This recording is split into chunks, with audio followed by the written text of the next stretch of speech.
Welcome to another video. So in this video, I'm going to be showing you how to install extensions in VS Code.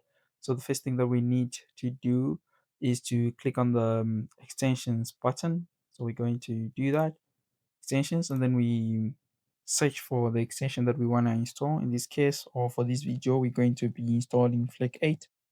So LAKEATS, that's the one. And as you can see, it's not yet working because we're not seeing any squiggly lines in our code. So we're going to install it. And just like that, we've installed Fleck 8. That was quick. And now Fleck 8 is working. As you can see, we now have squiggly lines under the code that violates the pipette style guidelines. So let's just try and fix these issues, these style issues, see if the squiggly lines disappear. Yes, we no longer have a squiggly line right underneath name as well as underneath input. Let's fix this one. Fix this one as well.